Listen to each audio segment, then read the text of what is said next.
Gold trusted gold buyers తాకట్టులో ఉన్న బంగారాన్ని విడిపించి ఈ రోజు ఉన్న మార్కెట్ ధరకే కొనబడును. మరిన్ని వివరాలకు సంప్రదించండి 7771077720. అందరికీ నమస్కారం.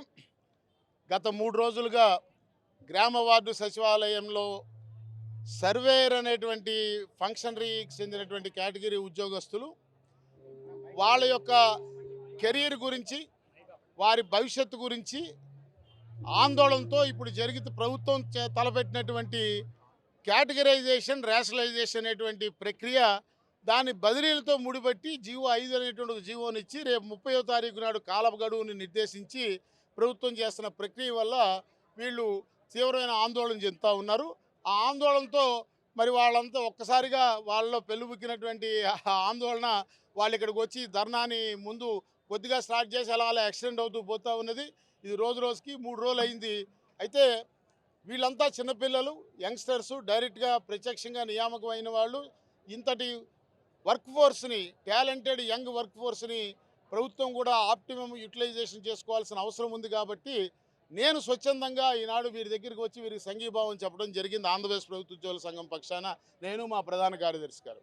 అయితే ఇక్కడ సమస్య ఏమిటని ఆలోచిస్తే ఎక్కడో కమ్యూనికేషన్ గ్యాపే కనిపిస్తూ ఉన్నది. వీళ్ళు ప్రభుత్వం చేపట్టినటువంటి కేటగరైజేషన్ ఆఫ్ సెక్రటేరియట్స్ జనాభా ప్రాతిపదికనో, గత సంవత్సరం నుంచి ఆ సెక్రటేరియట్లో నిర్వర్తించిన సేవల ప్రాతిపదికన, ఏదో ప్రాతిపదికన వాటిని A grade, B grade, C గ్రేడ్గా కేటగరైజ్ చేశారు. ఆ కేటగరైజేషన్ కానీ ఏ కేటగిరీలో ఎంతమంది ఎంప్లాయీస్, ఫంక్షనరీస్ ఉండాలనే రేషనలైజేషన్ కానీ వాళ్ళేం వ్యతిరేకించడంలా. అది దానికి ఒక శాస్త్రీయమైన ప్రామాణికంతో చేయాలనేది మాత్రమే వాళ్ళు చెప్తూ ఉన్నారు. ఇప్పుడు ఈ అధికారులు రూపొందించింది వాస్తవ విరుద్ధంగా ఉంది అనేది వాళ్ళ అభిప్రాయం. వాళ్ళ అభిప్రాయంతో మేము కూడా ఆంధ్రప్రదేశ్ ప్రభుత్వ ఉద్యోగుల సంఘం పూర్తిగా ఏకీవిస్తున్నాం. ఎందుకంటే ఉదాహరణకి వాళ్ళు మీరే చూస్తూ ఉన్నారు, సర్వే విషయంలో రోజు మీడియాలో కథనాలు వస్తూ ఉన్నాయి. రైతులు, భూముల విషయంలో ఏ రకంగా గత ప్రభుత్వంలో రీసర్వే పేరు మీద జరిగినటువంటి అవకతవకలు సరిదిద్దడానికి లక్ష కేసుల్లో రీసర్వే చేస్తే వాటిలో అవకతవకలు సరిదిద్దడానికి గ్రామ సభలు, రెవెన్యూ సభలు ప్రస్తుత ప్రభుత్వం పెడితే 2,70,000 దరఖాస్తులు వచ్చినాయి. అంటే ఇప్పుడు సర్వే ఎన్ని చేయాలి? అన్ని చేయాలి. సో ఇలా ఓ పక్క సర్వేయర్ యొక్క పాత్ర, అతని యొక్క ఇన్వాల్వ్మెంటు పెరుగుతూ ఉంటే వీళ్ళు రెండు సచివాలయాలకి ఒక సర్వేయర్ సరిపోతాడనేది ఏ రకంగా ప్రామాణికంగా తీసుకున్నారనేది అంతు చిక్కని చిదంబర రహస్యంగా ఉన్నది. సో ఇది వాళ్ళకి ప్రధానంగా. అందువల్ల ఆ రకంగా ముందుకు పోతే మేము మిగిలిపోతాం కదా, మేము నియామకం పొందిన వాళ్ళం మిగిలిపోతాం కదా.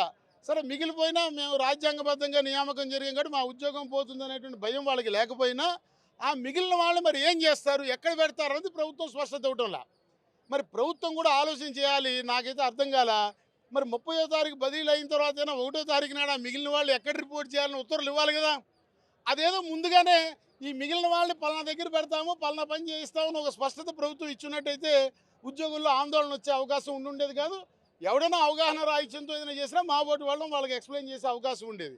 ఇవాళ మరి ప్రభుత్వం ఎందుకనో అధికారులు ప్రభుత్వ నిర్ణయాన్ని అమలు చేసేటువంటి క్రమంలో రూపొందిస్తున్నటువంటి విధానాలు, ఆ మార్గదర్శకాలు, ఆపరేషన్ గైడ్లైన్స్లో దొరికినటువంటి పొరపాట్ల వల్ల రాష్ట్ర వ్యాప్తంగా ఈ ఉద్యోగుల్లో లేనిపోనే అనిస్థితిని ఏర్పడి. అసలు ఒరిజినల్గా వీళ్ళు ఎప్పటి నుంచో కోరుకుంటున్నది ఏమిటి? మాకు 9 నెలల జీతం బకాయిలు రావాల్సి ఉన్నది, మాకు వార్షిక ఇంక్రిమెంట్ రావాల్సి ఉన్నది, మమ్మల్ని ఏ సర్వీసులో పెడతారు, మాకు నెక్స్ట్ లెవెల్ పదోన్నతి ఎప్పుడు ఇస్తారు, ఏ క్యాడర్లో ఇస్తారు అనేటువంటి వాటిని స్పష్టం చేయమని వాళ్ళు కోరుతూ ఉంటే అది వదిలేసి ఈ కేటగరైజేషన్, రేషనలైజేషన్ మొదలు టేకప్ చేశారు. దాంతో వీళ్ళకి మరింత అసలే మాకు ఏమి తలాతోక లేకుండా నించోబెట్టారు. దాంతో ఇప్పుడు ఏమో సగం మందిని మేము ఎక్స్ట్రా అంటున్నారు, తీసుకెళ్ళి ఎక్కడ పెడతారో తెలియదు అనేటువంటిది తీవ్రంగా వాళ్ళని ఆందోళనకు గురి చేసింది. నేను ప్రభుత్వం యొక్క ఆలోచన మీద ఒక అవగాహన ఉన్న వ్యక్తిగా, గత 36 సంవత్సరాలు బట్టి ఉద్యోగ సంఘ నాయకుడిగా నేను చూసినటువంటి దాన్ని దృష్టిలో పెట్టుకుని ఇలాంటి సందర్భాల్లో ఉద్యోగులు ఆవేదన, ఆందోళన చెంది తొందరపాటుగా ఆందోళనకి దిగటం సరైన పద్ధతి కాదు. ప్రభుత్వంతో సామరస్యపూర్వకంగా మాట్లాడి తప్పనిసరిగా వీళ్ళకి ఇబ్బంది లేకుండా, నిజంగా చెప్తా ఉన్నా, నేను మరొకసారి నా వ్యక్తిగత అభిప్రాయాన్ని కూడా చెప్తా ఉన్నా, ఈనాడు గత ప్రభుత్వంలో ఈ రాష్ట్రంలో జరిగిన విధ్వంసం నుంచి వికాసం వైపు తీసుకెళ్లాలన్న దృఢ లక్ష్యంతో పనిచేస్తున్న గౌరవ ముఖ్యమంత్రి నారా చంద్రబాబు నాయుడు గారి ఆలోచనలకి పూర్తిగా ఉపయోగపడేటువంటి వానర సైన్యం లాంటి వాళ్ళు, ఈ విలేజ్ వార్డు సెక్రటరీ వాళ్ళు, వీళ్ళని వినియోగించుకోవాల్సినటువంటి బాధ్యత ముఖ్యమంత్రి మీద, ప్రభుత్వం మీద ఉంది. సరైన రీతిలో వినియోగించుకుంటే మీరు అనుకుంటున్న లక్ష్యాన్ని, రాష్ట్రాన్ని ముందుకు తీసుకెళ్లే లక్ష్యాన్ని వీళ్ళ ద్వారా సాకారం అవుతుందనేటువంటి విషయాన్ని కూడా ప్రభుత్వానికి తెలియజేస్తూ నేను అప్పీల్ చేస్తూ ఉన్నా. అటు ప్రభుత్వానికి ఈ ఆందోళనకి, అనిశ్చితికి తెరదింపండి. ఉద్యోగులకు కూడా అప్పీల్ చేస్తూ ఉన్నా, తొందరపడి రాజకీయ పార్టీల అనుబంధ ట్రేడ్ యూనియన్లతో ప్రేరేపించినటువంటి ఉద్యమాల్లోకి మీరు వెళ్ళకండి. అబ్సల్యూట్ పొలిటికల్ న్యూట్రాలిటీ మెయింటైన్ చేస్తూ మీరు ప్రభుత్వ ఉద్యోగులుగా ప్రభుత్వం మీకు అప్పచెప్పిన బాధ్యతలు మీరు నిజాయితీగా నిర్వర్తించండి. తప్పనిసరిగా మీ భవిష్యత్తు గురించి గౌరవ ముఖ్యమంత్రి గారు ఆలోచన చేస్తారని మనవి చేస్తాం. ఇండియా పాకిస్తాన్ తాజా అప్డేట్స్ కోసం డౌన్లోడ్ చేసుకోండి RTV లైవ్ యాప్.